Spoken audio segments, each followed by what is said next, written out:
We'll call the meeting to order for Wednesday, April 7th.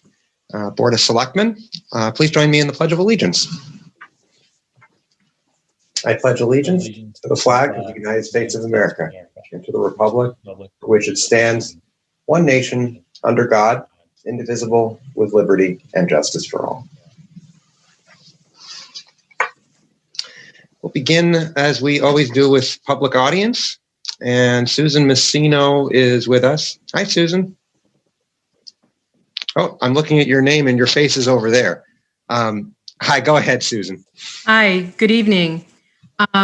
So I know I've addressed the board with, some frequency, and I always try and be a very positive person, and everyone knows how much I love this community and love good public process and public debate, and really get very deeply into the topics that I care about. I want to talk tonight about what happened last night at the budget hearing about Meadowood. And I personally regret that I did not get involved in this issue earlier. When it came before open space, I asked a couple of questions about environmental issues with that land, which I had been aware of in the past because I've been very involved in land conservation in town for nearly 20 years, the entire time I've been here. And I've learned a lot about it. I've won a number of awards. I've started to shift my neuroscience research into nature and health. And for this kind of coalescing of values and expertise, I was appointed to be the co-chair of the Science and Technology Working Group of the Governor's Council on Climate Change. So I'm very aware of all of the different pressures that we're facing, the disruptions that we're facing in our communities related to issues with biodiversity and climate, and making sure that we have local resources and local access to the things that communities need to be healthy. This has to be our priority. So I wish I had gotten involved in Meadowood earlier. I only asked about the environmental issues. I wasn't really fully aware of the habitat connections and all of the different species that are there. I only recently became aware of the role that Simsbury has in terms of its incredibly prime farmland.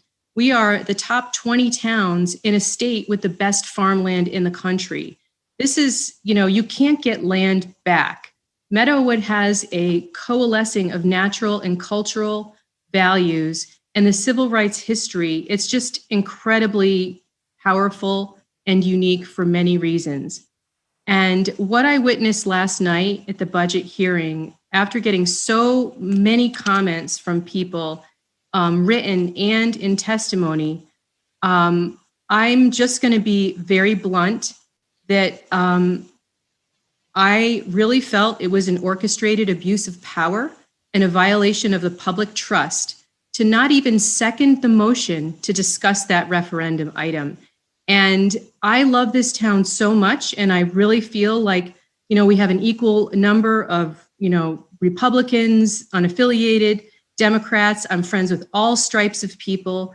And I felt like what happened was really a stain on public process in our town. And if you know anything about public land and survey after survey, this is one of the highest priorities that the public has in Simsbury, in Southern New England, in the country, and denying people the right to vote on it and saying that people aren't educated about the issue was really offensive to me and to a lot of other people.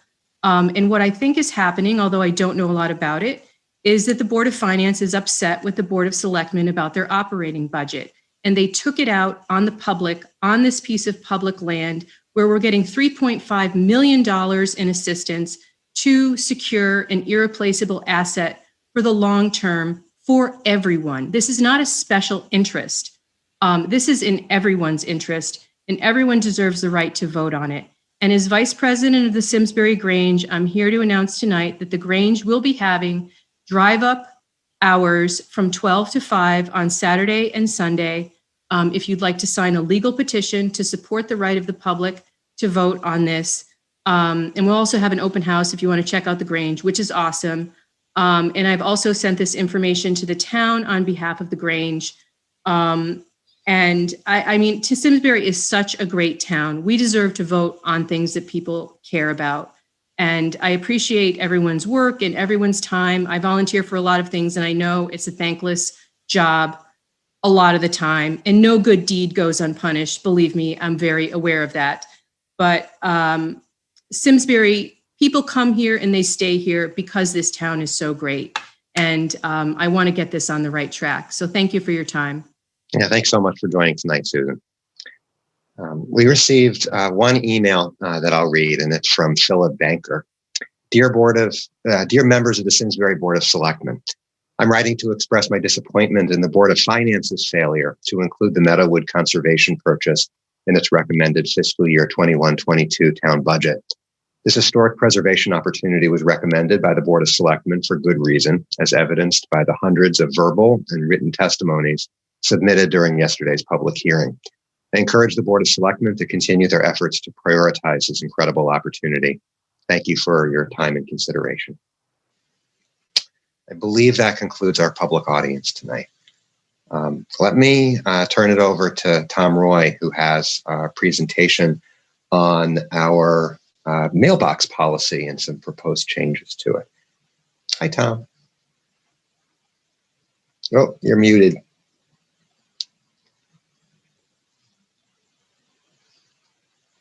Maybe the fabled double mute.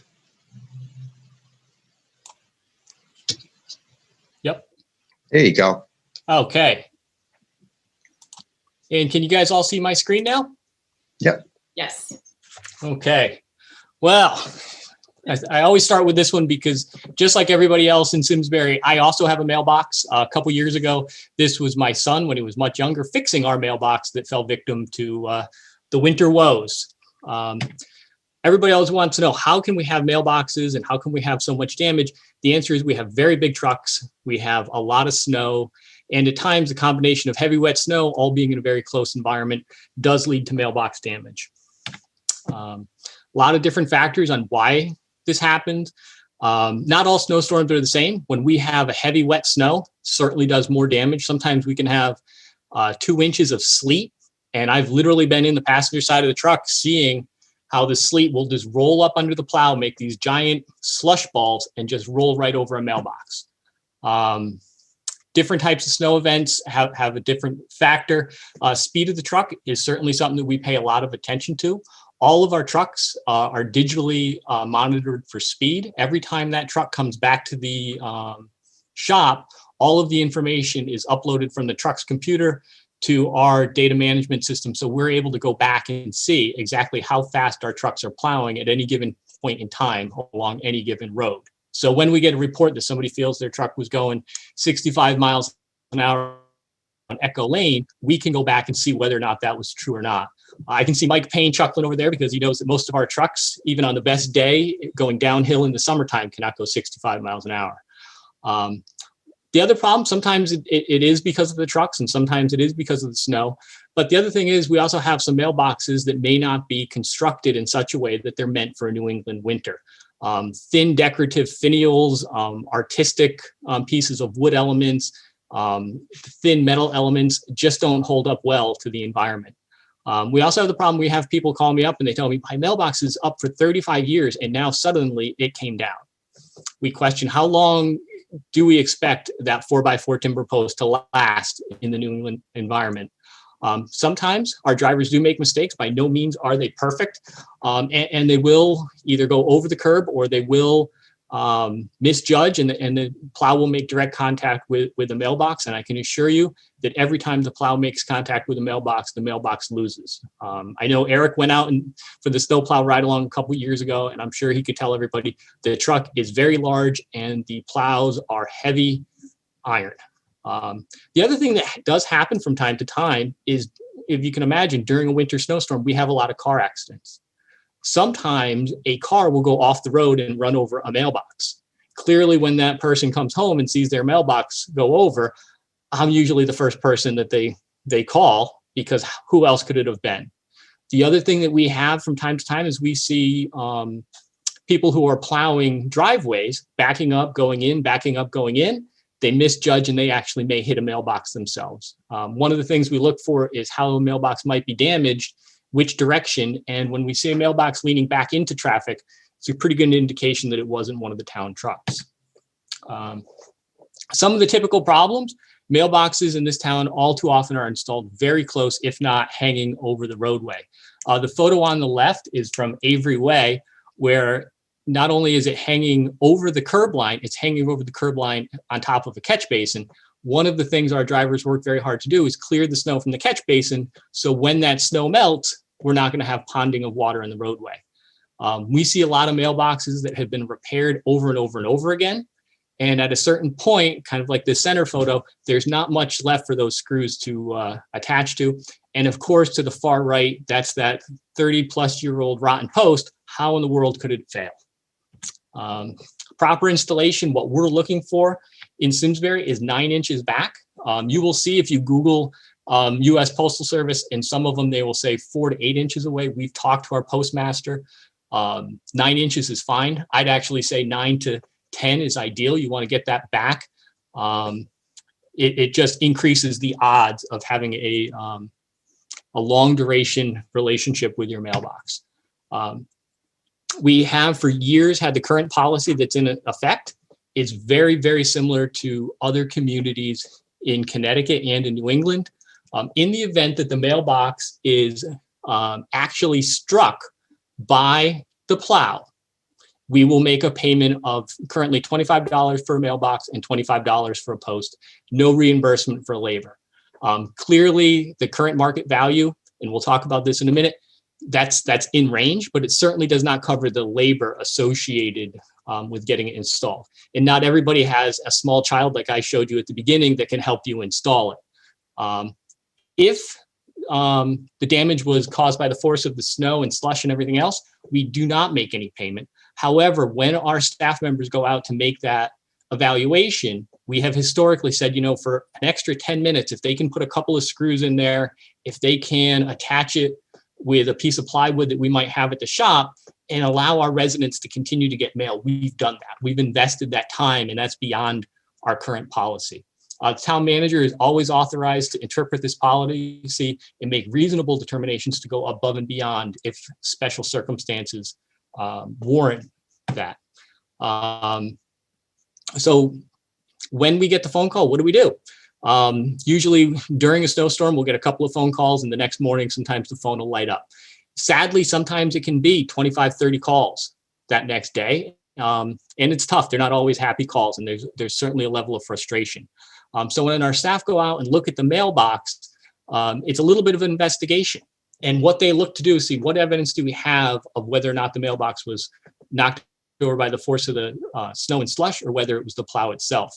So we look for a dent or a paint mark on the mailbox, and we look at the edge of the road versus the location of the mailbox. So we can see by where that snowbank is, where was the plow in relation to where the mailbox was before it was knocked over. Like I said before, whenever possible, we try to make those repairs. We've gotten a lot of great comments. People do tend to appreciate that. Like I said, I've been in this situation. The first time my mailbox was knocked over, I'd been here working a snowstorm. I came home before I even got in the front door. My wife is saying, "How are we going to get mail?" I turned around, I went back out. What can I do to get us so we can get mail the next day? I know how important that is to people. When we make our determination, we end up mailing a letter back to the residents with either a notification that it's going to be paid, or a notification that it is not going to be paid because the determination was that it was the force of the slush and the snow and everything else. It can be challenging. Sometimes residents do argue that fact. We try to have a conversation with them. We try to explain what we're looking for. And the nice thing is, with the current policy being the $25 and $25 or $50 total, if there's reasonable doubt, it's not that hard to make that payment. This is not an enormous payment, and clearly it's just softening the blow. Not that, we're not going to just cave to any pressure, but if there is some reasonable expectation that they think it was hit. Looking at the photo on the left is a great example. You can see that there's discoloration. There's an actual physical dent at the bottom. These are things we look for. The photo on the right, you can see midway in the post, you can see that there's a chunk taken out. That was where a small plow that was not a town plow hit that particular truck, or I'm sorry, that particular mailbox. these are the types of things that we're looking for. That mailbox on the bottom right may look familiar to you. Just a comparison of what some of the other towns in our region are doing. Avon is 25 for the box, 65 for the post.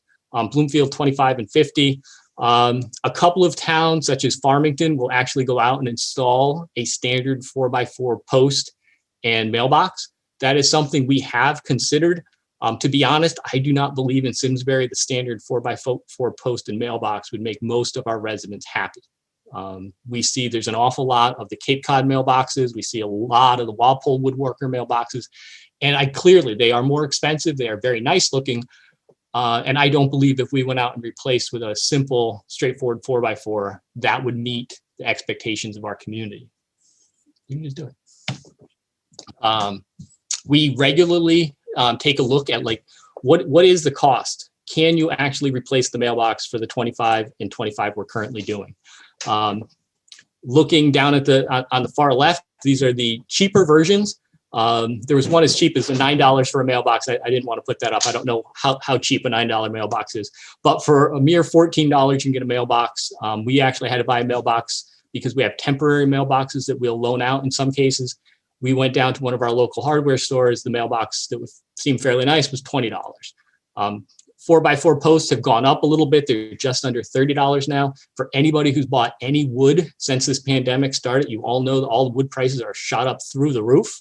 But now as we look to the right, this is something we see a lot. We see people who have spent $400, $500, $800 on mailboxes. And it's difficult because a lot of these mailboxes are installed 3 or 4 inches off the curb line. And in some cases, they don't last a single season. And these people are very upset. And I'll be honest, I'm looking for whatever help I can get from this board, because when we're plowing snow, it's some of the best work my team does. They all take a great deal of pride in it. They care about the community. They care about the work they're doing. But these mailboxes, especially the ones that are installed incorrectly, really put a black eye on our department.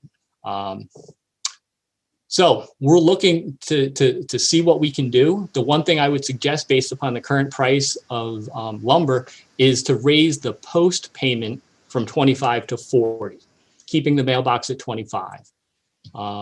I would ask that you would support the fact that we continue to spend staff time to make temporary repairs.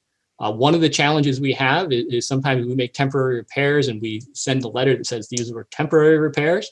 And 3 years later, the mailbox fails again because the temporary repairs didn't last deep into that third year. So again, whatever we can do in terms of a policy discussion to help alleviate this issue. This is the biggest issue for our department during the winter season. So open to discussion, opens to questions. And like I said, my mailbox was the one with the big chip out of it this past winter. So. Oh, wow. Thank you, Tom. What questions do people have for Tom? Well, Eric, are you looking for a motion or is that later on in the agenda? Yeah, so if the board's supportive, we could adopt the revised mailbox policy. Before we do that, I just wanted to see if there were any questions on this issue. I have a question, Tom. You might have said this, but how many do we end up paying for a year, approximately? This year, I think we had a pretty good year. I think we paid for 16 this year so far. Some were mailboxes, some were both mailboxes and posts. I'm sorry, we paid 17 this year, and we had, as of this morning, we actually received 3 today. We ended up, 85. We've received calls about mailboxes in June. So what we're asking for is, in terms of modifying the policy, would be to change the post payment from 25 to 40, to officially put in the policy that when possible, whether we struck it or not, we'll make an effort to get it back in service, but that we also have a right to say, we fixed it 5 or 6 times this winter, we're done. We're not doing that anymore. And the other thing is that we're asking that all residents have to report the damage within 2 weeks. So I can't submit my claim now. I mean, honestly, I actually just looked at my mailbox, Tom, and but that's all right. You know, I'm going to volunteer more for the town, and I'm going to do it myself. Don't worry. That's great. You can't spend any more taxpayer money. We heard that last night. That was bad. That's right. Sorry.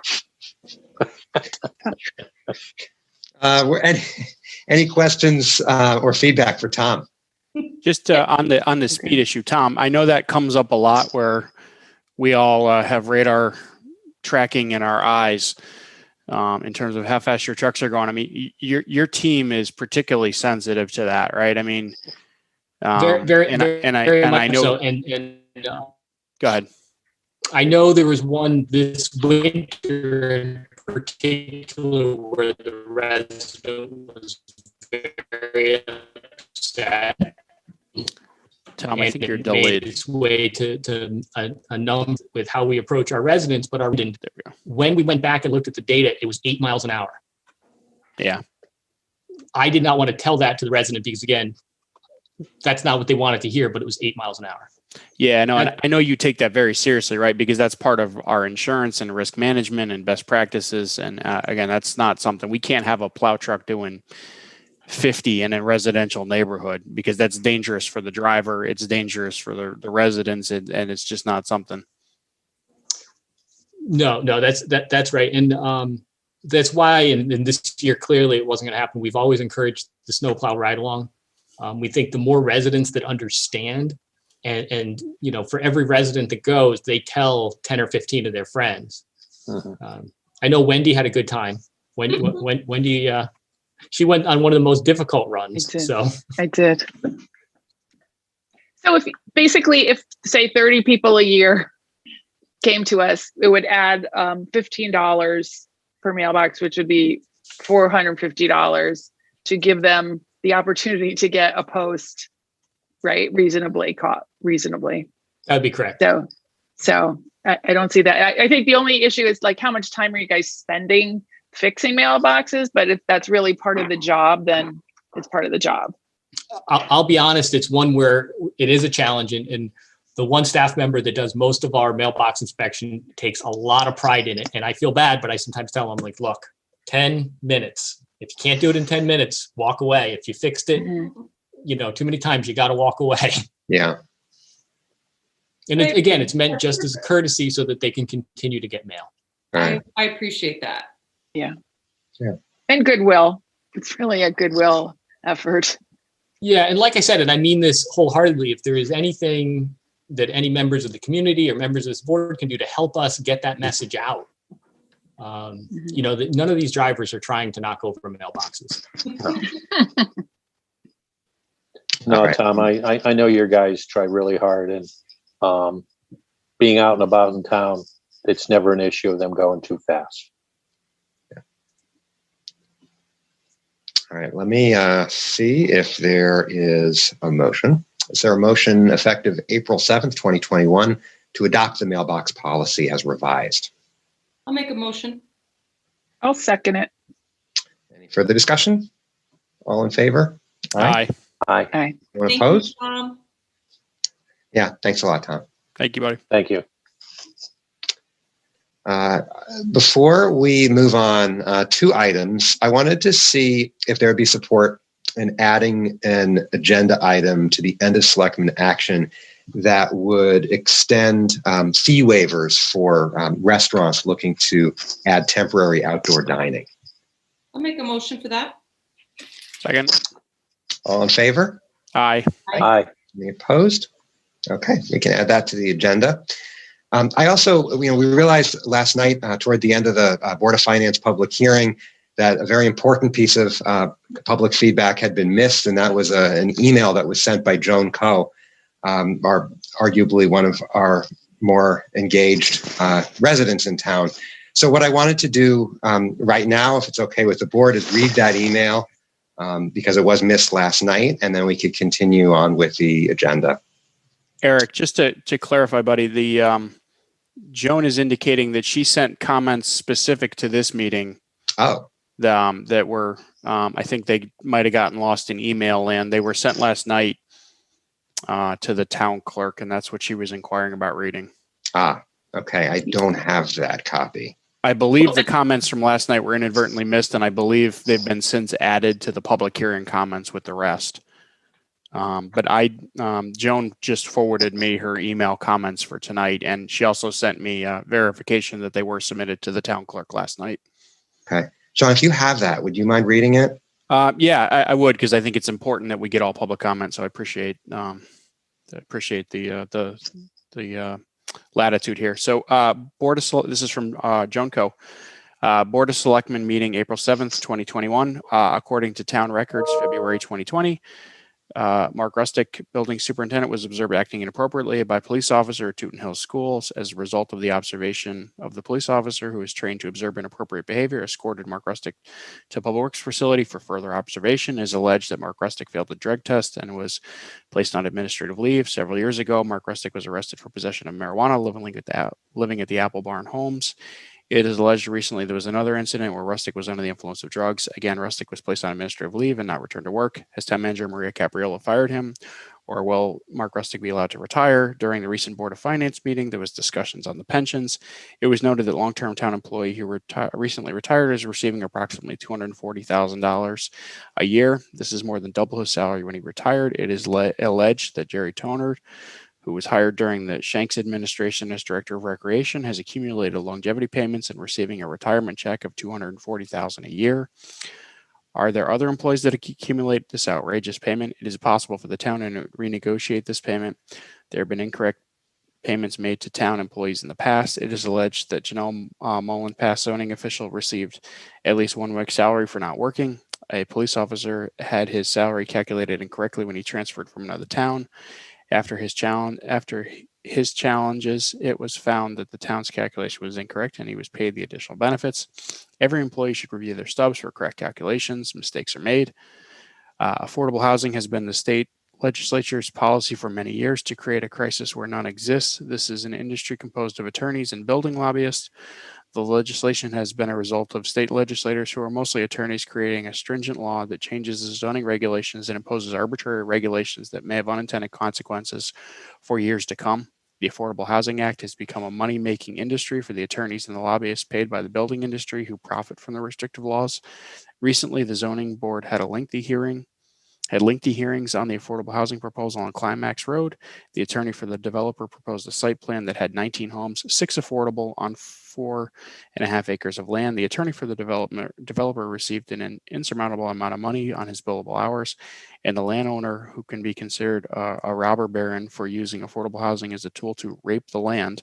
All the lobbyists who were also on the take for the billable hours benefited from promoting the law, leaving the community with lowered property values.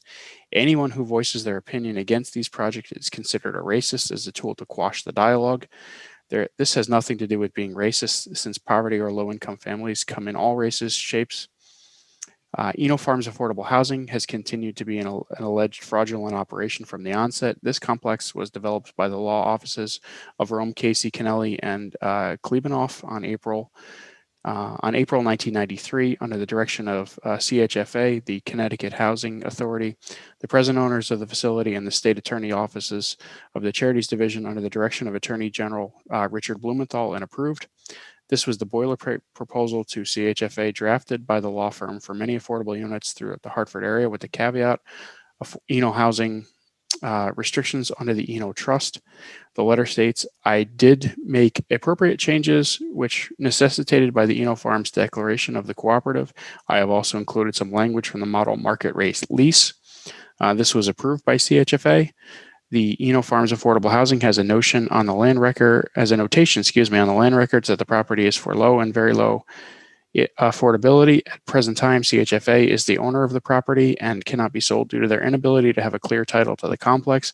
All of these inequities were initiated and continue to be present under the direction of town manager Maria Capriola, who has a fiduciary duty, the fiduciary responsibilities of oversight of the Eno Farms Affordable Housing and Eno Land Trust. There have been many attempts to build affordable housing in Simsbury, and most have failed. Before the town continues on the path, they should review the past proposals and the unintended consequences that have created, and learn from the past before embarking on new explorations. All of my comments will be posted on Simsbury Patch, Twitter, Joan Co., and Facebook. And again, those were Joan Co.'s comments. Okay, thanks, Sean. Thanks, Eric. There's one additional email I'm going to read that was also intended to be read tonight, and it's from Diane Nash, 5 Marywood. During this pandemic, we have, by necessity, relinquished some fundamental rights for the health and well-being of all. We gave up our freedom to assemble, to attend places of worship, school, and even direct access to government. We did not give up our right to vote. The Board of Finance has proposed removing the preservation of the Martin Luther King legacy property from the referendum, denying the citizens the right to vote on this matter. This is unprecedented and unacceptable. The public has the right to vote on this matter. I urge the Board of Selectmen to do what is necessary to see that this right is safeguarded. We're going to move now into my first Selectmen's report, and that'll be followed by the Town Manager's report.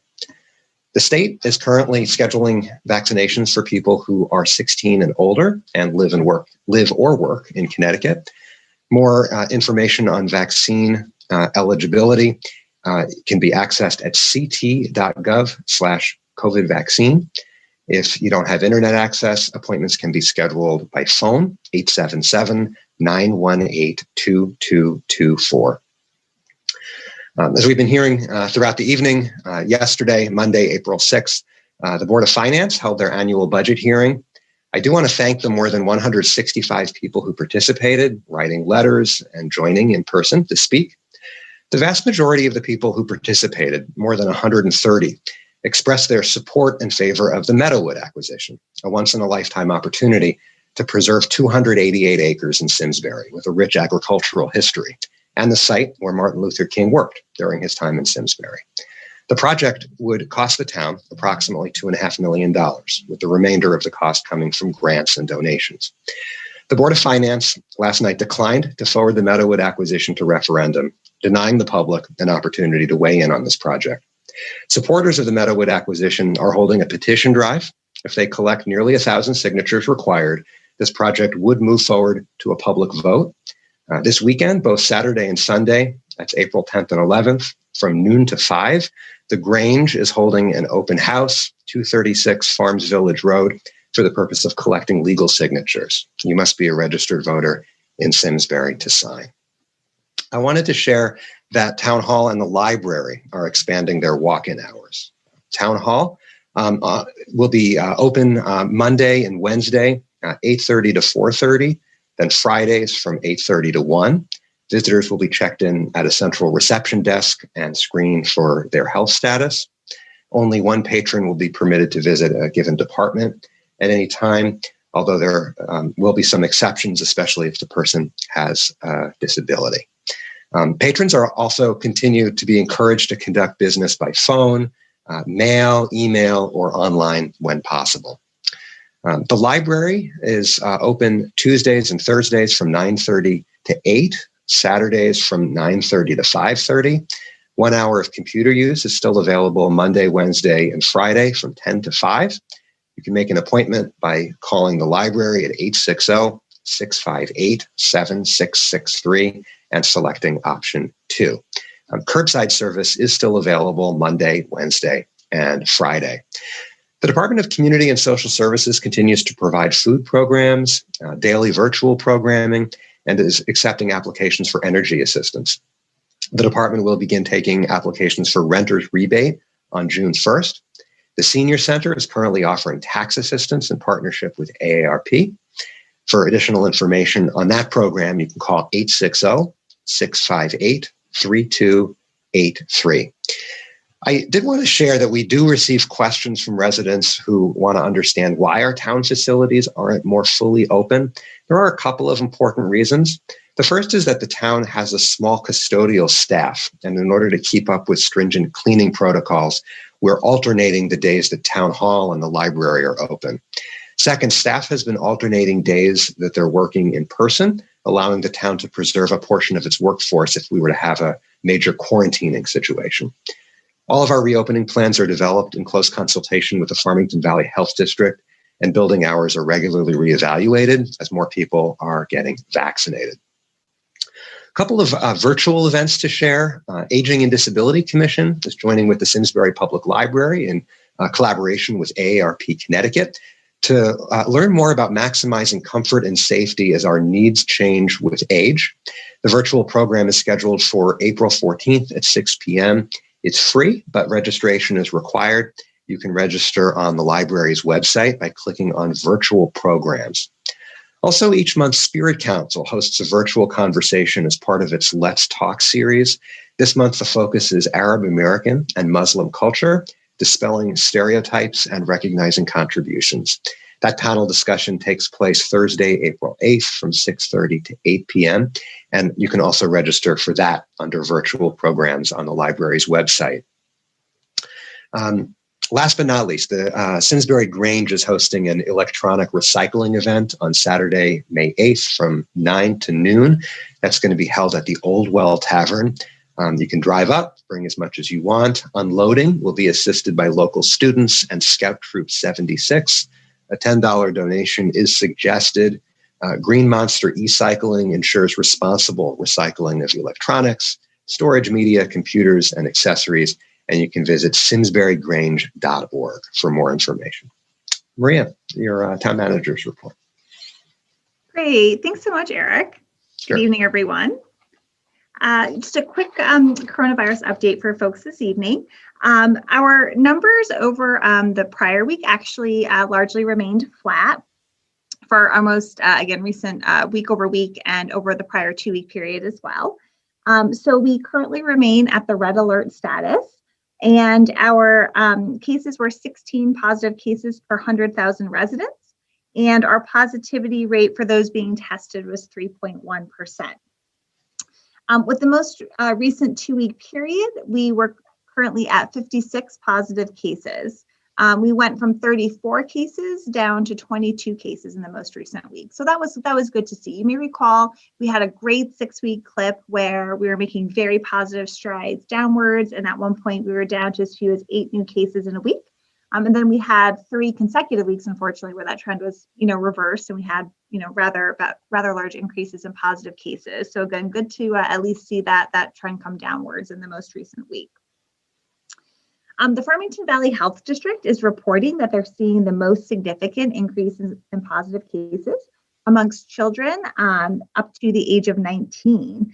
This is actually quite different from what we've seen during most of the pandemic. These positive cases are having a significant impact on school-related quarantines.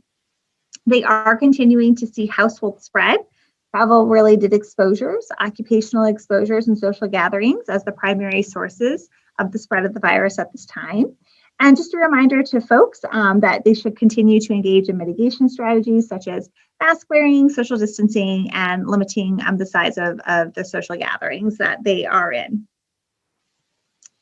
Some preliminary data from the state for ending March 31st, reporting that about 10,500 of our Simsbury residents have received at least their first dose of the vaccine.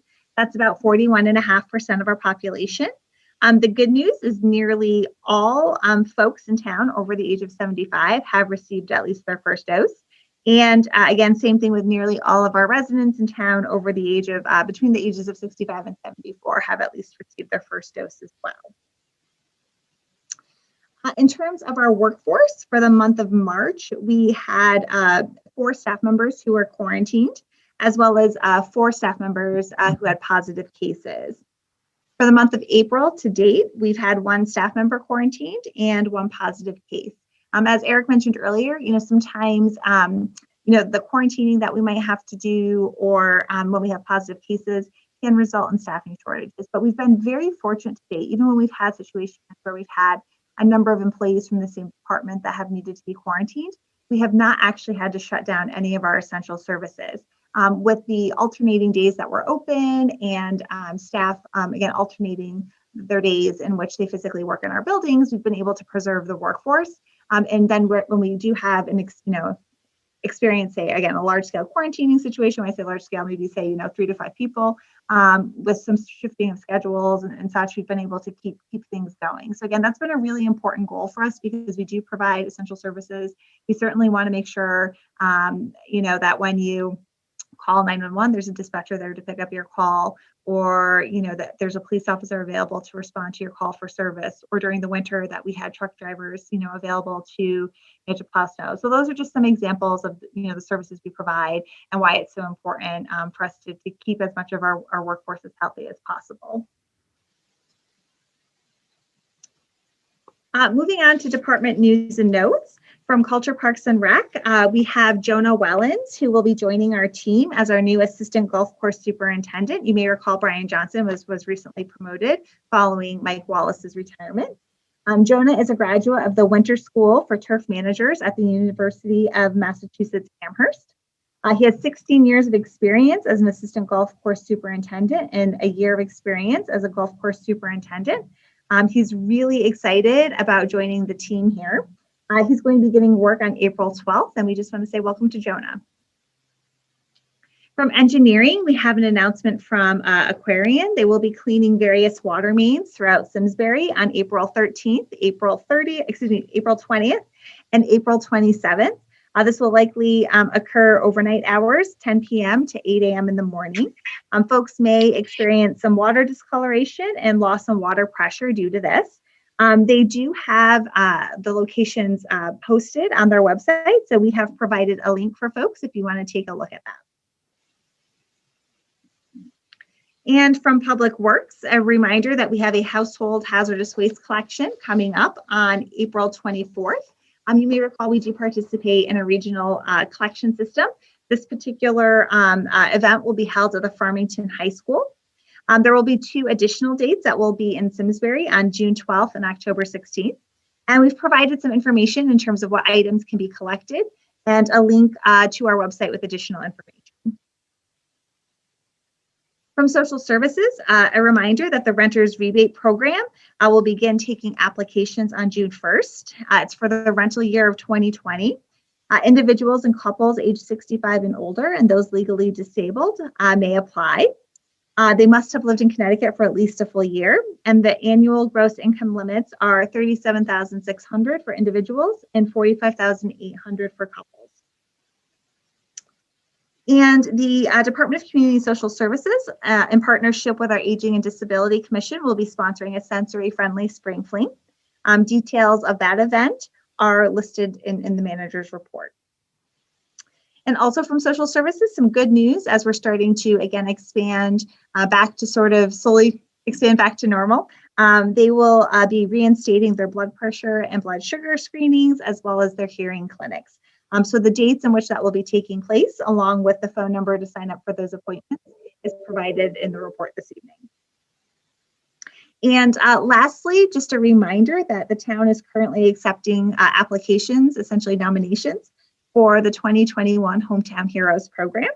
We've provided a link to the application form, and nominations are due by April 21st, 2021. So I know we have a lot of residents who did some pretty remarkable things during this past year we had that was so challenging. So we really encourage people to take a moment and recognize your neighbors and friends for all the good work that they've been doing and think about nominating them for a hometown hero.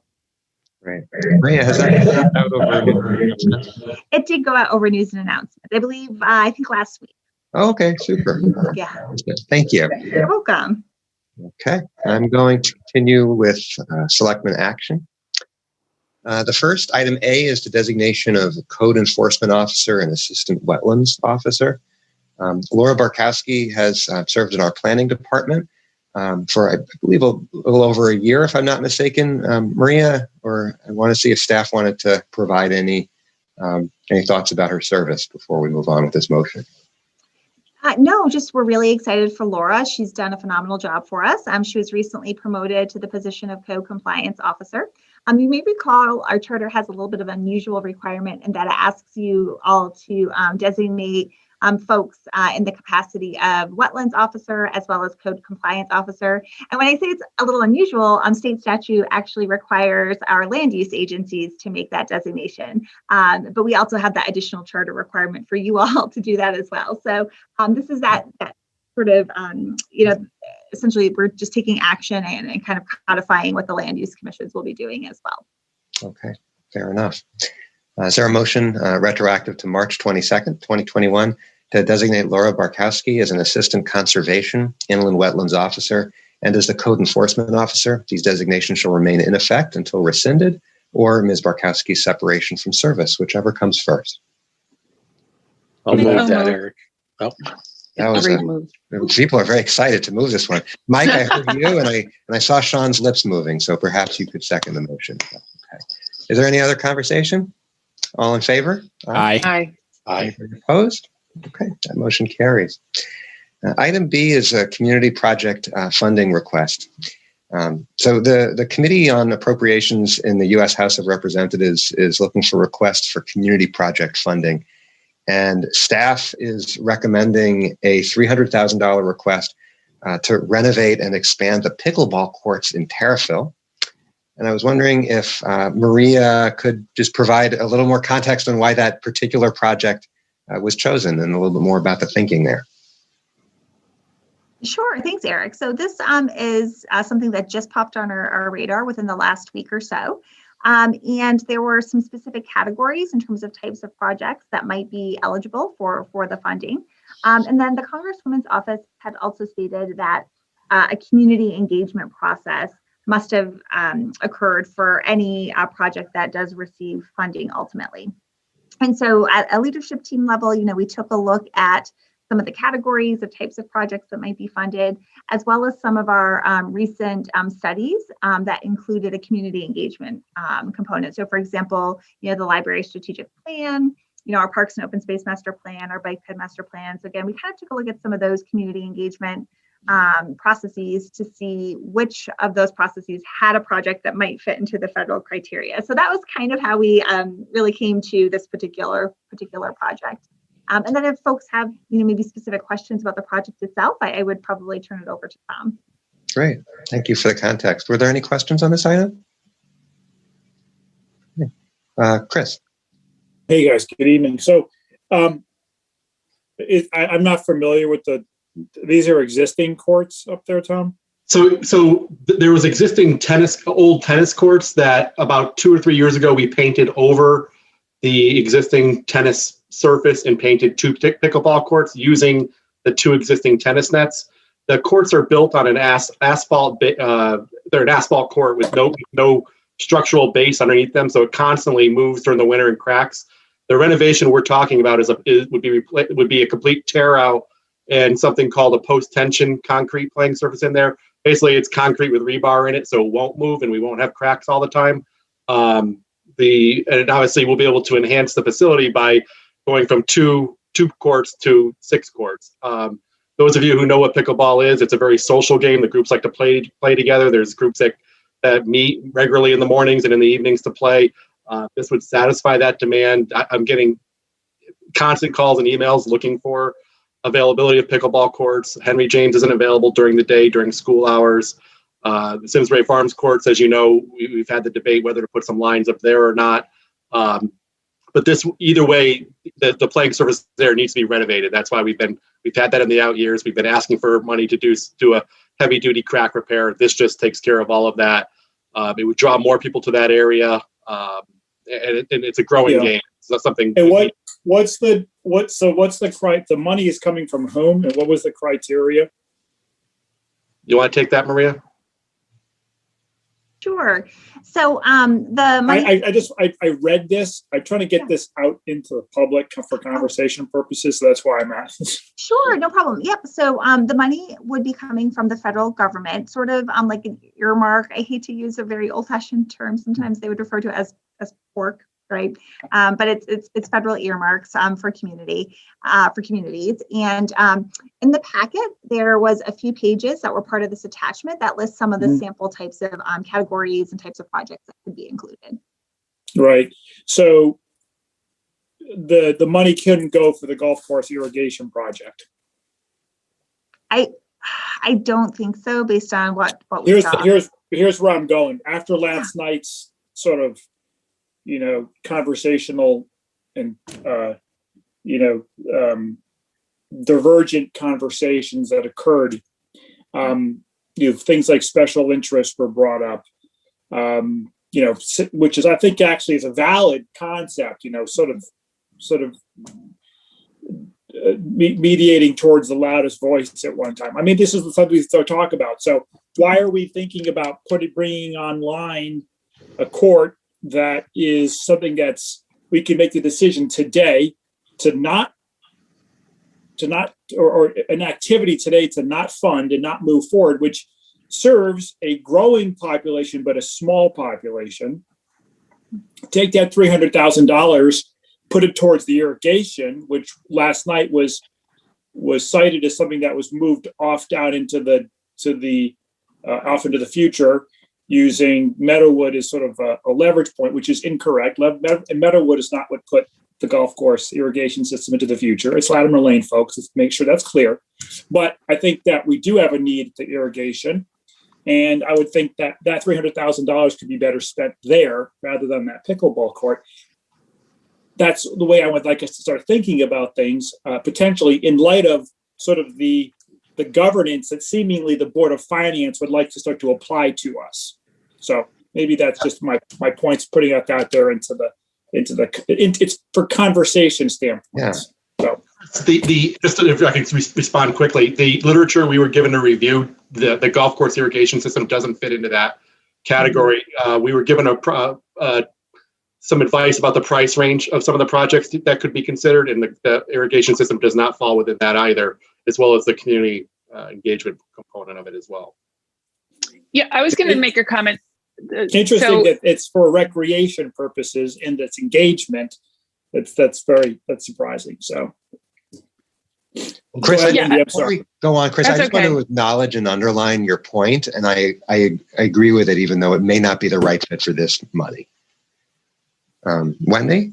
Yeah, I was just, when I read through it, we're going to be competing with other projects out there, right? And we're not really one of the neediest communities in District 5. And so I felt the way this was worded, that it's in Terrafil, it would bring people to Terrafil and it would make it more of a destination. And that is kind of one of the goals of the town. I just think it, might add a really nice asset to Terrafil. And so I don't know what the other choices were, but after reading through this, I thought it sounded like a reasonable choice at a reasonable price. So anyway, just wanted to add that. I agree with you too, Wendy. adding that facility will come with future upkeep and costs. It's not about Terrafil. It's not about, if that's the way the Board of Finance wants us to start thinking, adding that facility comes with future maintenance and upkeep and costs. So are we, because we're supposed to not be raising the taxes and increasing services in town, apparently. That was the overarching message in this past year. So I think we're supposed to do what we're told, Chris, I think is what the message last night was, but we can debate that later during the budget. Yeah. Is there a matching component to this?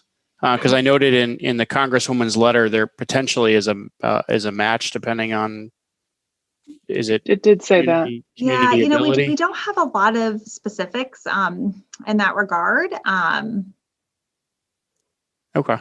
I mean, I think the project makes sense, but Chris's words of caution ring pretty deep this morning with again, I'll call it legislating from the bench that's occurred last night. So it's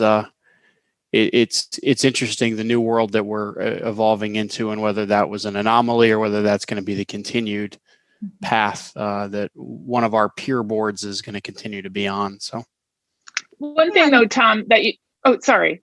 Go ahead. Tom, you mentioned we had that repaving on one of the out years anyway. So this would take that off.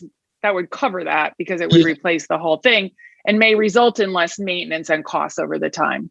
Well, most certainly reduce we're doing crack filling every year on that court now, and it's becoming, a patchwork of crack fill as we move forward. And that's why we did have that in the last 2 years. You've seen it in the out years, a request for a fiberglass crack fill that would have bought us 4 or 5 more years until a complete renovation of that court was done. But that is sitting in the out year, and I believe the 6th or 7th year right now. That's a good point, Wendy. That's a really good point. Yeah, no, Wendy, thank you. I was just essentially going to say that, and that really our option would be that if we ourselves don't invest in rehabilitating those courts in the near term, we're then probably having a conversation about, okay, we're just pulling the infrastructure all together and it becomes grass basically. So, I mean, that would sort of be the hard decision down the road is if we're evaluating our capital priorities. If we didn't get the funding for the project, hey, do we invest in rehabilitating what we have? or do we just yank the courts and say, nope, we're done and we're going to fill it in with grass? So that's essentially right, as we're having those tough conversations around existing infrastructure that I'm sure we'll be having in future years when that project comes up. So can I make a motion to move forward with this? Yeah, go ahead and read it. I do. Move effective April 7th, 2021 to authorize Town Manager Maria Capriola to submit a federal appropriations request in the amount of $300,000 for the Terrafil pickleball court renovation. Should I read the next one? Yeah, just read the bottom part. Oh, too. if we get it right. Move to accept the federal appropriations request for the pickleball court and authorize Maria to execute all documents related to the award. And there was the motion. I'll second. Jackie seconded. Any further discussion? All in favor? Aye. Aye. Opposed? Okay, that motion passes. Item C is tax refund requests. Is there a motion effective April 7th, 2021 to approve the presented tax refunds in the amount of $2,019.77 and authorize Town Manager Maria Capriola to execute the tax refunds? So moved. Second. All in favor? Aye. Aye. Aye. Any opposed? That motion carries. Item D is the fiscal year 21-22 operating budget, capital budget, and referendum questions/date. And I believe Melissa's going to share her screen and put these up. So I was anticipating that there may be conversation, or folks might want to share reflections from last night's Board of Finance meeting, and this perhaps could be an appropriate time to do that. Where would you like to start, Mr. First Selectman? That's a wide range of topics we could get down there. If I could go first, Sure. In my 10 years and in my 40 years, I've never seen what occurred last night happen in this community. It may have happened when I was very young, but I don't recall a time where the Board of Finance has not only refused to send on a signature project from the Board of Selectmen, but refused to even go on the record for that project. That move is usually a cowardice move because folks are looking to avoid being accountable for a decision. So I was candidly shocked that elected members of this community refused to even vote on a number one project that this board worked collaboratively with the Board of Finance on for a year. And again, they don't have to support it. I understand it. I respect their right to say no. That is their right. But I disagree with their decision and their process wholeheartedly. And I think it flies in the face of what we've often done in this community, which is when they're really tough decisions or when they're up in the air, you let the taxpayers, you let the voters decide. And again, I do agree with the public comments earlier from Susan in taking exception that implying that the voters or the taxpayers are too stupid to understand what's going on. I think that's insulting. And I think it's wrong. Folks are, I believe when I speak to them, they don't want to pay higher taxes, neither do I, but they are willing to pay a premium to live in this community, and everybody has a different tolerance for that premium, and I respect that. But at the end of the day, as Chris articulated a couple of minutes ago, Meadowwood was not going to raise anybody's taxes. It fit within the 7%, and we did our task, which we were asked to do. It fit within the newly revised 8% within Latimer. And I appreciated Lisa's comments last night that we did what we were being asked to do, and that we made some really tough decisions in the out years with the Board of Education, with Town Manager Capriola, with the Finance Director, and this board, and that we made some hard decisions in terms of taking the senior center off. And I know that's not popular with many of my peers here. And we did it because we prioritized that project. And again, we're the board that's supposed to represent the community. And we don't solely own that right. We all own that as volunteer elected officials. But to basically turn a nose up, turn a deaf ear to, and again, what was quoted as a special interest, I think was highly insulting and misguided. These were folks that have been part of the community for a long time, from many different demographics, from many different political parties, many different interests, that can you say yay or nay? And again, I respect people's right to say nay. There are folks on this board that have said nay to that project, and that's okay. But we are accountable to the electors to stay where we stand. And again, I think the actions of the Board of Finance last night and the running away of their fiduciary responsibility was negligent. To move on to the operating side, again, I am surprised at the actions that were taken, and that the Board of Finance was part of our prior meeting. In fact, we granted the chairman, Chairman Pomeroy, the right to speak during our meeting and to weigh in on the cuts that we were asked to make and the changes. We were essentially given a thumbs up at that public meeting. And then out of left field, the changes that came last night, I felt were surprising and not quite understanding where they came from. Now, I do agree with the administrative vehicles discussion. And again, it's not all bad, but the point is that the Board of Finance, I believe, stepped way out of their lane last night and went against what they said, which is they don't materially change budgets once they go to public hearing. And they asked us again to prioritize and make changes, which we did. We received no feedback that I'm aware of, and I don't know if other members received an email or heads up on the changes that were coming last night, but I did not as the liaison to that board. No phone calls, no discussions. And the Board of Finance, with very little debate, stepped in and changed our budget, I think in a material way, in that while the dollars might be huge, they've changed our out that the largest increase this year in the budget is actually the debt service line item of $1 million, I believe, which is 1%. And that is a culmination of decisions made by prior Board of Finances to lower the debt service line item by not utilizing cash, so still taxing for that 6.7 or 7% and using cash for those projects in the past.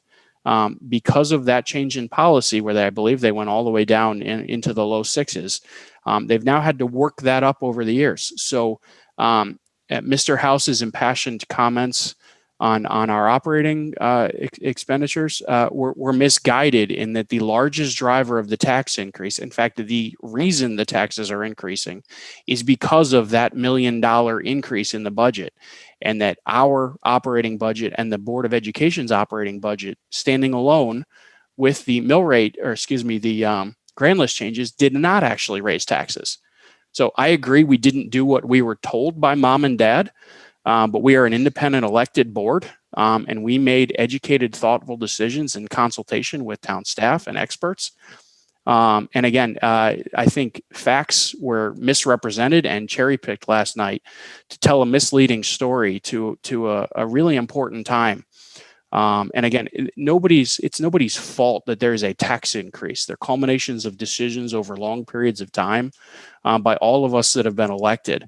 But at the end of the day, to point to one, an operating budget by the Board of Selectmen and say, "Oh, you people did the tax increase," is misguided and incorrect.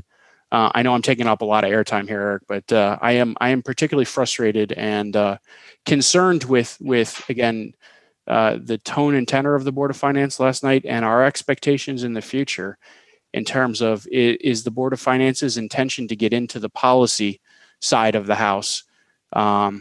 Whereas their role is to stay on the financial side of the house. And I think those lines were pretty substantially crossed last night. So I'll end there. Thanks, Sean. I at this point, I articulately put, I don't know what to add. Other than, I spent a large part of the day today on the phone with people who were pretty heartbroken about Meadowood. And there is an effort underway to gather signatures so that the public will be able to vote. And I think that the voters in our town are incredibly well educated, and I do disagree with some comments made at the Board of Finance that people don't understand what they're voting for or the full context. I think they do. And I'm going to use my time and bully pulpit to support that signature effort. And I'll share one more time that the Grange is collecting signatures this Saturday and Sunday, noon to 5. It's ambitious. They need about 1,000 signatures.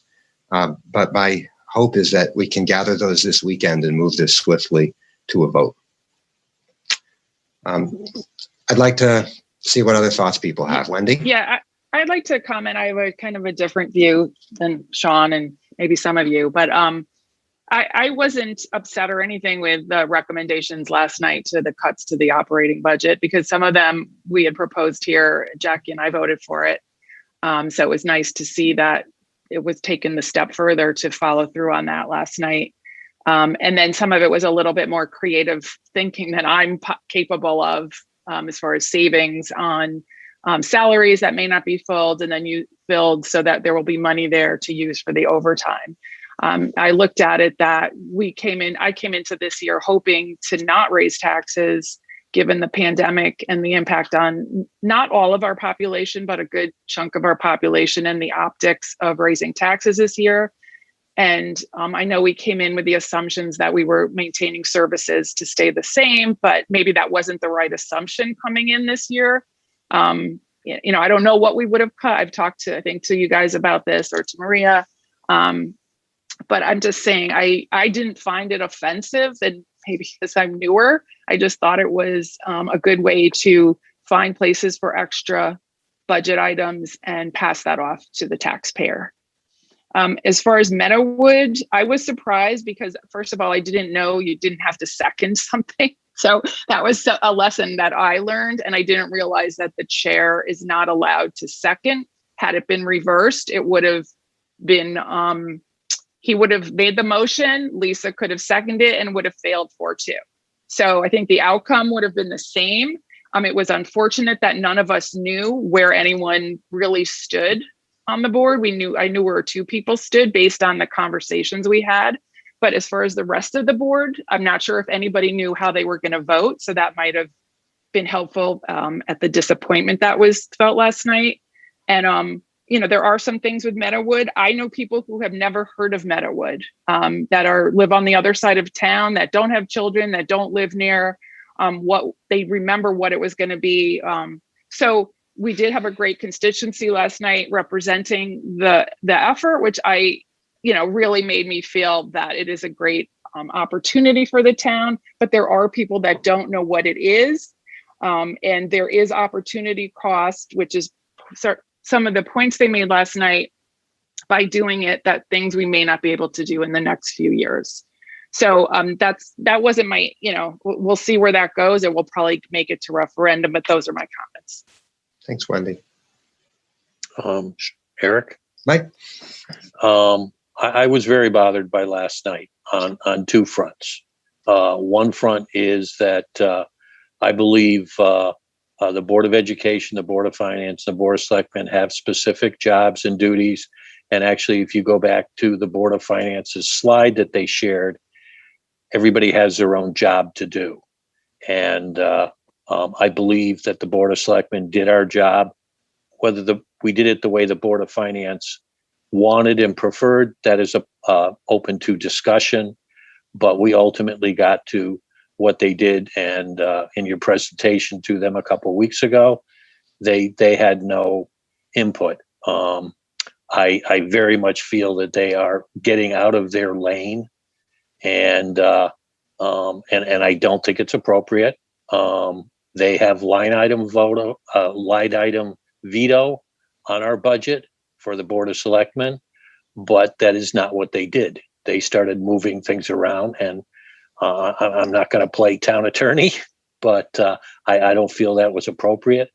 I think I would be hard pressed which bothered me more, whether that did or the fact that they made a choice to take away the rights of the citizens to vote on a project that was a signature project of the Board of Selectmen. I think that was the thing that bothers me the most. I have prided myself, maybe it's more ego than pride, but at the same point, I have voted to bring things before the Board of Selectmen for discussion that I ultimately voted against, because I believe very strongly that part of the process is having an open discussion on things and allowing people to vote. I very much respect, and even though I may not always welcome it, I do welcome the fact that we have open discussion and open sharing of ideas and differences of opinion, because those differences are what makes us stronger and better. And that's my comments. Thank you. Thanks, Mike. I just wanted to pause for 1 second. I learned that we're on cable, but not YouTube at the moment, and we just need to pause so they can refresh the screen. So let's do that. For anybody just catching this feed, we took a brief pause because it had stopped streaming on YouTube. We are on item D. This is the fiscal year 21-22 operating budget, capital budget, and referendum questions.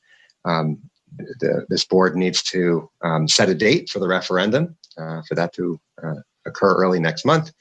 And we were discussing last night's Board of Finance meeting and their decision to change our operating budget and not forward the Meadowwood acquisition to referendum. And I wanted to see if there was anyone else who wanted to share thoughts on that before we move on. Okay. So, I'm sorry. I was like, hey. You lost your chance. No, yeah, that's, hey, you guys probably are glad. No, I appreciate, let's get a few minutes here. Everything, I try not to retread over what was so eloquently said. One thing I like that Mike said there, and I've seen him as well. The example of what he brought up was bringing forth something that he may not necessarily be likely voting in the affirmative of, but actually introducing something from the point of conversation. I think that was well said, and I've seen that, and I think that's what is partly just most disturbing to me about what didn't happen last night. And maybe it was, I'll err on the side of optimism. Maybe it was just an oversight on folks, but I don't know about that. So I think for just a couple of points I'd like to bring up relative to last night's conversation. I think what has been striking for me, and I've spoken to this privately to some folks over the last couple of years, and then publicly a couple of times, that last night is a perfect example of I believe that we have a broken process in this town. We have not caught up to the form of government fully that we have evolved to with the installation of a professional town manager and top-notch finance director. And if you read the charter as it was revised, it is almost an embarrassment. And so I encourage whatever groups are seated in the various positions in the near future, whether we're a part of that or not, to really relook at the charter and see how the process can be evolved and made more efficient. Because if you look at it, it's just a bunch of people sitting around passing information back and forth. And that was exactly what happened. And it gets disorganized and it goes, who owns what? And I would think that, and I've asked this, that what's broken about the process is that the Board of Finance is not involved earlier in the process to hear what the various points of concern and needs are from the various town agencies. Because assuming we have this town manager who's a professional who collects all this data together, puts a very comprehensive book together, then we're supposed to ratify that. We're supposed to hear the names, the concerns of certain town office personnel and needs, and then we pass that on to the Board of Finance, and then the Board of Finance is supposed to hear our elocution and our subjective and objective points on that. And then they sit there and in a very quick, short period of time say yes or no. And that's exactly what happened last night. And I think that we've gone through 3 months, what have seemingly is exhausted conversation, through a year of research. We pushed forward something that was very important to us. And it was it was essentially dismissed as a tax increase, and it's not a tax increase. That's not driving our tax increase. And every individual who spoke last night said something that I learned something from, and I said, "Oh wow, that's actually a good point." But unfortunately, what I was disappointed by is that what I didn't learn or what I heard outweighed all the little good pieces that I did hear from various points. To say that to say that residents don't want a tax increase, that's like saying, you know what, I wish I didn't have gray hair, or that I was losing muscle, or that I was not as good looking as I am, or whatever it is. I mean, there's not a townsperson if you walk up to that doesn't say, "Hey, raise my taxes." I mean, that is a easy out, right? I mean, but I never hear that. No one ever really walks up to me and says, "Don't raise my taxes." That, you know, in the hearing of the budget, they want to hear what is thoughtfully being considered in the consideration of meeting the needs of the services that we are currently have, and then adding services that add to the quality of life, and in future consideration of what costs could be. And I think that cutting Meadowood out of the conversation because you're concerned about raising taxes because it is actually short-sighted. Because now we don't know it. Now the boogeyman in the room is that somebody's going to say all 300, all the building lots are going to all of a sudden are going to be developed, and they're going to be this great burden and cost on the town. That's the boogeyman, right? That's the politicking that goes on. That's like the politicking of somebody saying last night, "I hear don't raise my taxes." Come on, it's okay. So the reality is that let's say if there's 30 houses built, those 30 houses are going to cost us in tax dollars, real tax dollars, far more than $2.5 million. Squadron Line is at capacity today. Okay, Squadron Line as a school is at capacity today. We know that Squadron Line is going to be on the SIP for renovation in the near-term future. That doesn't talk about additional students going into that school. Okay, so the bare minimum, if you think about that, we're not spending $2.5 million today because we don't want to raise people's taxes, which is not what happened last night. Meadowood is not about raising taxes, but the fact that we don't want to put it forward because we know better. We know better than the people who are out there as sick. So what was really one of the most concerning is that seemingly, but when things go to referendum, a special interest groups, small minority of people come out and they drive the decision that the majority of the town is unaware of. But what I heard last night was that's okay. If it's 6% of the population, that's not okay. But 6 people can. So I don't know what number is smaller, 6% of the population in the town of Simsbury or 6 people. Okay. I think my math is, I think you can figure it out at some point. But long term, whether it's 300 houses or 50 houses, Squadron Line is going to have a population load that's going to require just more than the renovation that we're going to get. And it's going to cost more than $2.5 million. And it's actually going to be a tax increase. Meadowood will create a tax increase, not because of the purchase of the land, but the lack of foresight today to put it into a position where it doesn't have homes built on it that create a load into the future. And the last thing I'll say is that I don't believe that the Board of Finance, their charge should be, the conversation last night was about, we don't want to raise people's taxes. That's not the Board of Finance's job. Board of Finance's job last night is not to talk about whether we think that people's taxes should be raised or not. That is not their charge. So I'll end there. And I appreciate all their effort, but big picture, our process in town, Director of Finance, professional town manager, elected Board of Selectmen, elected Board of Finance, it's broken and inefficient, and the charter has to be reformed. I don't care who gets the power. I don't care. But last night was a great example of it, the fact that it is not current and it hasn't been modified to reflect the progressive form of government going forward that we have. Thank you. Thanks, Chris. Wonderfully eloquent, Mr. Peterson. The good news is we the six of us have the power, if we are so inclined, to put the town on a path to do exactly what you just suggested. So don't need to debate that this evening, but if 4 out of the 6 of us are so compelled, we can initiate that process, Chris. So I'll leave you with that thought. Touche. I'll go on the record as saying I'm supportive of that. Mike, you were raising your hand. Were you going to say something? That was my thumb up because I agreed with Chris's point Right. and Sean's. Okay. Before we get to the resolutions, I wanted to see if there was anyone else who wanted to share any thoughts. I don't, Eric, I don't know if both Mike and Wendy were seen because the live stream. What I was trying to figure out is when this eventually gets onto YouTube, will the whole thing get on YouTube, even what was on cable? Do we know that? Because otherwise, Mike and Wendy, I'm going to have to ask for a repeat performance. Oh, come on. I think a section of Sean's may have dropped, but I'm not entirely sure because it was on TV during that time. I would have to find out exactly how much and which piece. You don't want to do mine again, Eric? That's okay. All right. If we're okay with moving on, I will. Melissa, I am.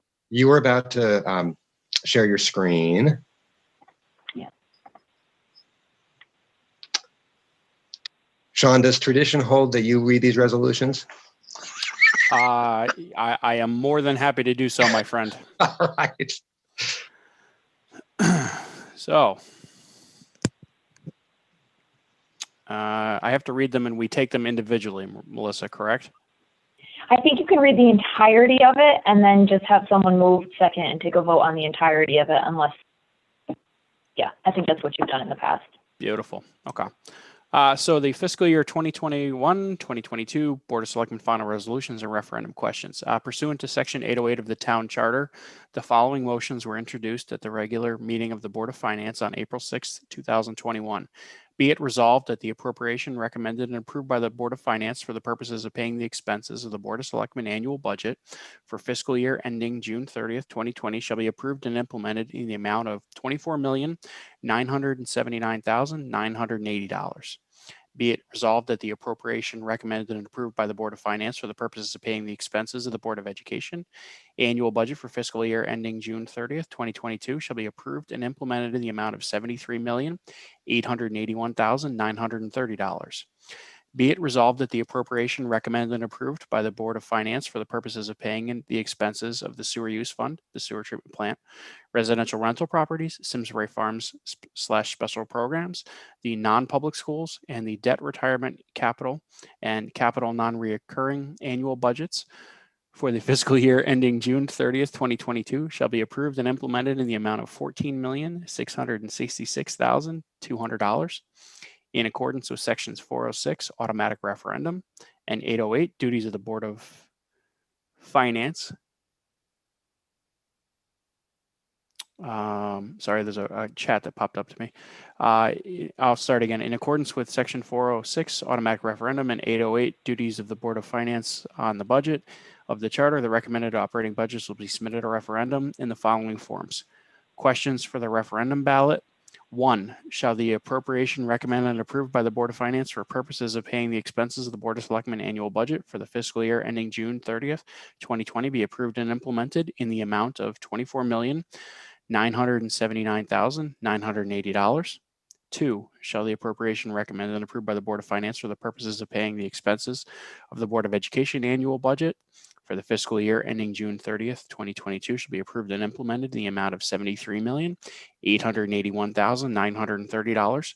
3. Shall the appropriation recommended and approved by the Board of Finance for the purposes of paying the expenses of the sewer use fund, the sewer treatment plant, residential rental properties, Simsbury Farms special program, non-public schools, the debt retirement, capital and capital non-reoccurring annual budgets for fiscal year ending June 30th, 2022 be approved and implemented in the amount of $14,666,200. 4. Shall the town of Simsbury appropriate for the sewer use fund anticipated grants $3,250,000 for berm improvements at the water pollution control facility? 5, shall the town of Simsbury appropriate $36,792,406 for the renovation and expansion of Latimer Lane Elementary School and authorize bonds and notes in the same amount to finance said appropriation.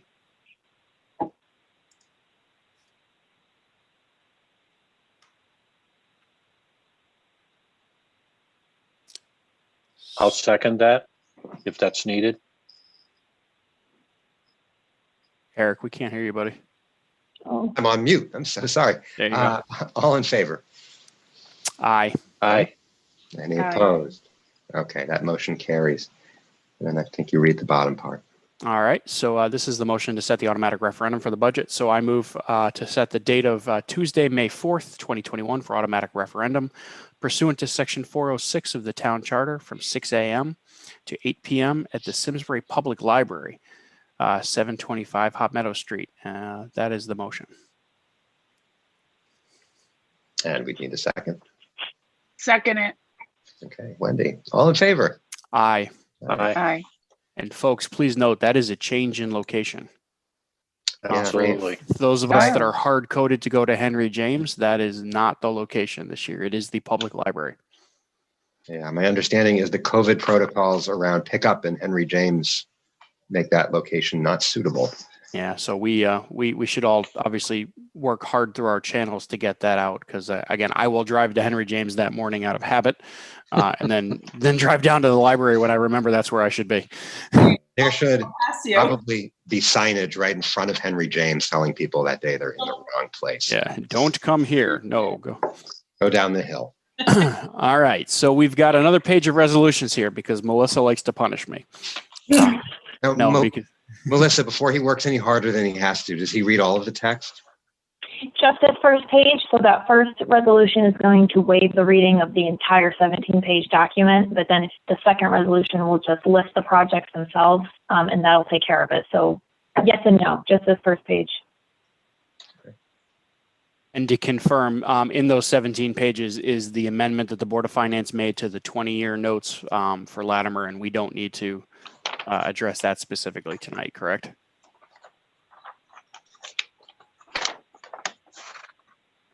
Somebody say I don't yes. think so. I think Okay. because they're included here in the resolutions, it's in there, so you're approving that. Okay, fair enough. That makes sense. And again, by the way, I agree with that. So resolved, upon motion duly made, seconded, and adopted, the reading into the minutes of the full text of the resolution set out below is waived. Copies of the resolutions have been made available to those in attendance and recorded in those records immediately preceding these minutes. I'll second that. So somebody needs to make a motion though. So I'll move I'll that. make, Okay, Sean moved it. Mike seconded it. All in favor? Aye. aye. Aye. All right. So resolved that the Board of Selectmen recommends and approves the following for the CIP: general purpose projects bonds, parking and accessibility improvements at Simsbury Meadows, $700,000, highway pavement management bonding, which is $650,000, cash $200,000, and the LoSiP grant $156,500. Also, town aid road grant $243,500 for a total of $1,205,000. The sidewalk reconstruction $200,000. General purpose projects grants: North End sidewalk construction $810,000. Sewer use assessment funds and grants: sewer liners $600,000. Berm improvements, $3,250,000. Woodland Street Hot Meadow upgrade, $1,200,000. School projects, bonds, district security improvements, $250,000. Simsbury High School bleachers, press box improvements, $600,000. Renovation and expansion of Latimer Lane School, $36,792,406.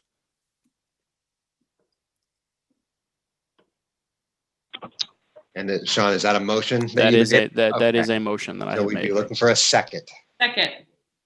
Jackie, all in favor? Aye. Aye. Aye. Opposed? Okay, thank you. Okay, so the next item would be approving the budget mailer. Melissa, I'm hoping you can share that as well. So this was sent to us just a little while ago because the numbers in here were really just finalized last night. So that's why we didn't have this for public scrutiny further in advance.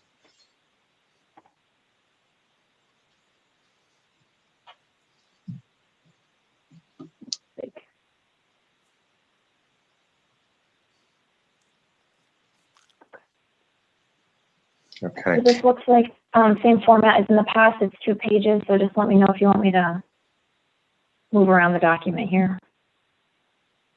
Eric? Yeah.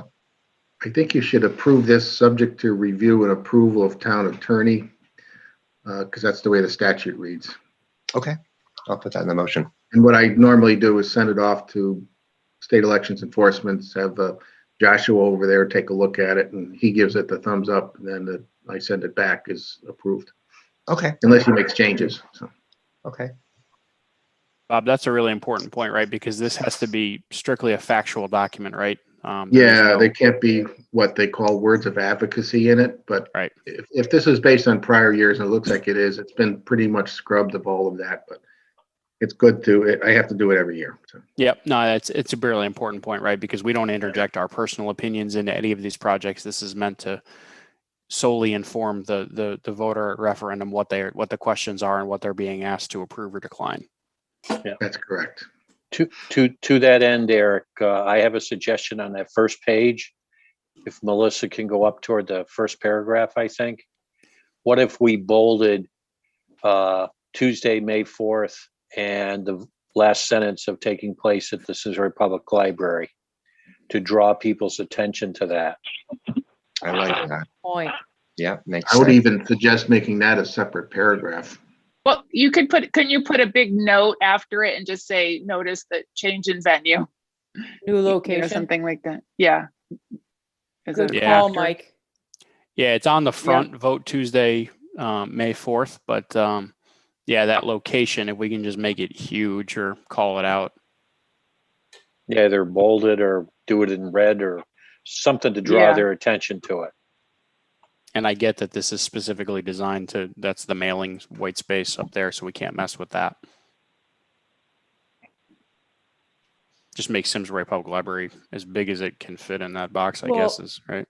And Sean, you know, where it says location on what we're looking at now, we could do new location. Yeah. Simsbury Public, right? Mm-hmm. Yeah. Are we gonna put one of those what do they call them? Those things that that car dealership thing? No, not like that. Actually, I've got an interview this weekend for one of those. There is a the tent thing that goes in front of a restaurant that says, specials of the day. Usually they go vote here. A sandwich board? Oh, sandwich board, yeah. In front of the library? Yeah, at the library, this is here, budget referendum here, Yeah. Mm-hmm. Actually, Peterson, we were going to ask if you would dress up as Uncle Sam and stand there with the sandwich board itself. And there we go. Great idea. We can take a couple hours each. I'll get Chris coffee. He can be there for me. That's a good point. We should put coffee and donuts on it. That'll get. Yeah, we can't coerce. That's wait a minute. We're not Georgia, so we can do that. That's getting good. Okay. Coffee for Chris. Melissa, can you scroll up to the top page? Because I know as a voter, my first question is, okay, how much are my taxes going up?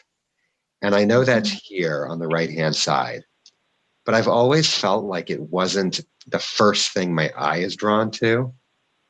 I didn't know what people would think about finding a way to just make that the top area just more attractive to your eye.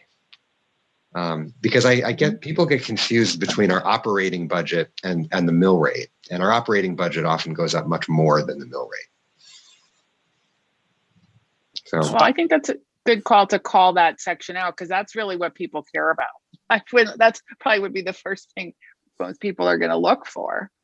It is, but it's confusing, and that's not actually what they're voting on, because the Board of Finance sets the mill rate afterwards, and while it's probably going to be that, it may not be that, right? So, yeah. Again, I'm fine calling it out, but again, it's important that folks remember that all of these things do culminate in what potentially the mill rate could be. So. Yeah, and based on the fine print I'm looking at right now. Okay. Okay. I mean, I agree. If we can make it, if you want to make it bigger or whatever, again, no opposition to it. We got the space there, right? It's just a suggestion. Yeah, if it's possible. Okay. Okay. Let me find the motion.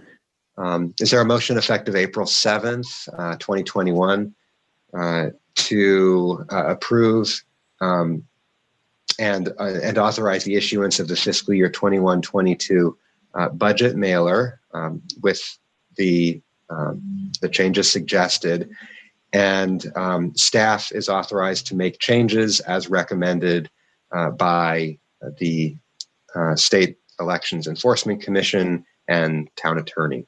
Does that motion work? Move that. Okay. Second. Further conversation? All in favor? Aye. Aye. Aye. Aye. Any opposed? Okay, that motion carries. We added an item to the agenda. This was a request to extend fee waivers for temporary outdoor dining. This is something that last year, when COVID was new, this board waived the administrative zoning and building permit fees for restaurants looking to offer outdoor dining on a temporary basis. We're not talking about a lot of money, but this is just a small way that we can show support for our restaurant community, which has obviously been really struggling during this time. Is there any other context you wanted to share, Maria? No, I think that was a really nice overview. Thank you. Okay. Were there any questions on this item? Can I, Yeah. Eric, Jack. Yeah. can I just acknowledge the Outdoor Dining Committee, which they started last year. They did such a good job. And now Laura, I think, is taking over for Mike. And Dwight and Henry, just want to say thank you so much. Jason from the Farmington Valley Health, and Patrick Torville from the fire department, the fire marshal. Just thank you so much, because I feel like they've made this such an easy process for our businesses, and we really appreciate it. Yeah, no doubt. Thanks, Jackie. Great point. Call out. Is there a motion effective April 7th, 2021 to extend the fee waivers for administrative zoning and building permit fees through March 31st, 2022 for restaurants seeking approval for temporary outdoor dining? I'll make a motion.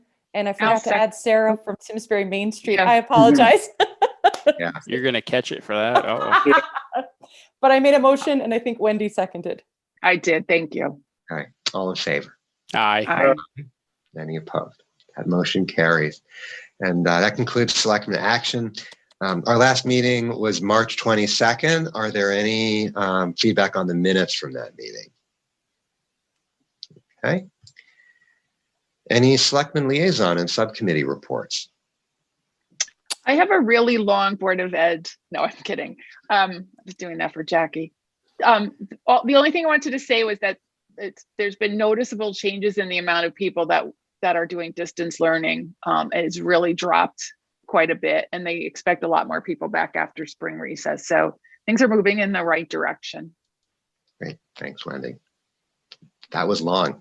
I'll give a quick update from the Spirit Council. I attended their meeting earlier this week, and there's interest on Spirit to form what they're calling a housing committee, not an affordable housing committee, but a housing committee looking at the issue of housing broadly through a diversity, equity, and inclusion lens. Currently, our charge to the Spirit Council specifies certain work streams. So they're working on a proposal that they're going to share with us, and we can have a conversation with them at that time about expanding the scope of their work. I just wanted to share that. Anything else anyone wanted to share? You want a Board of Finance update, or are we good there? I think we're good. Okay. All right. Unless you have anything different that you Nope. wanted to share, Sean. Nope, Okay. I'm good. All right. You got it. Okay, where are we? Was there anything under communications that anyone wanted to raise? Had questions about? Okay. Is there a motion to adjourn to executive session to discuss a document exempt from public disclosure under attorney-client privilege that's related to freedom of information disclosures? We'd be joined by Deputy Town Manager Melissa Appleby, Town Manager Maria Capriola, and Town Attorney Bob DiCrescenzo. I'll move that.